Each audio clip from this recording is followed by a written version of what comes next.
En las últimas horas, el Ministerio del Interior ha acercado a las cárceles del País Vasco a 6 etarras sanguinarios, entre ellos, por ejemplo, el asesino de López de la Calle.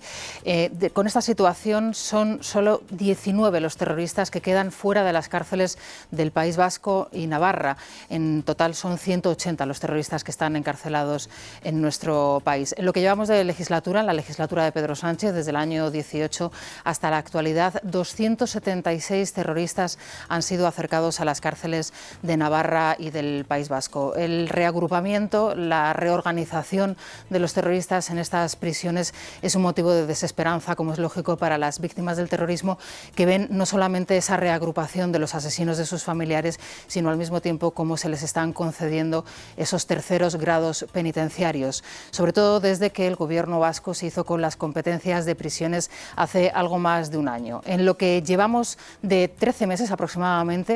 29 terroristas han sido concedidos, el Gobierno vasco les ha concedido ese tercer grado penitenciario, y además en algunas situaciones, como es el caso, por ejemplo, de los 36 que se encuentran en la cárcel guipuzcoana de Martutene, aplicando ese polémico artículo del reglamento penitenciario, el 100.2, que otorga en la realidad un tercer grado penitenciario a un preso que está en un segundo grado penitenciario. En esta prisión, al menos 2 casos de terroristas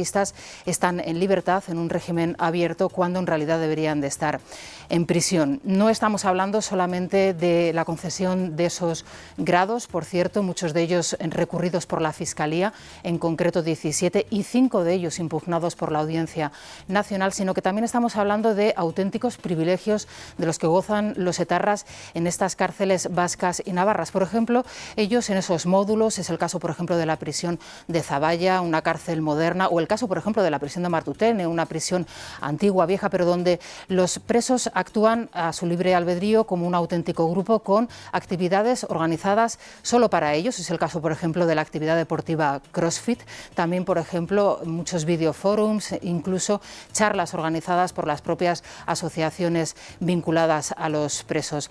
Más allá de todos estos privilegios, de la concesión de estos terceros grados, que al final es una puesta en libertad plena, las víctimas del terrorismo lo que también están denunciando es cómo directamente instituciones penitenciarias y el Gobierno también vasco se está riendo de ellos en su cara. Un ejemplo próximo y muy reciente lo hemos visto en esa especie de ruta carcelaria que por España ha tenido el etarra Cherokee. Vino a España a declarar en la Audiencia Nacional recientemente desde Francia, y una vez que finalizó su declaración, en vez de irse directamente a Francia, salió de Soto de Real, dirección Zaballa. Allí estuvo con Chapote, estuvo un día en Zaballa, y de Zaballa a Martutene, donde en esos 2 días que estuvo mantuvo al menos un locutorio, una relación telefónica a través del locutorio, y 2 vis a vis con amigos y con familiares. Esta es la realidad de los etarras, de los asesinos, de los terroristas en nuestro país, puestas en libertad, terceros grados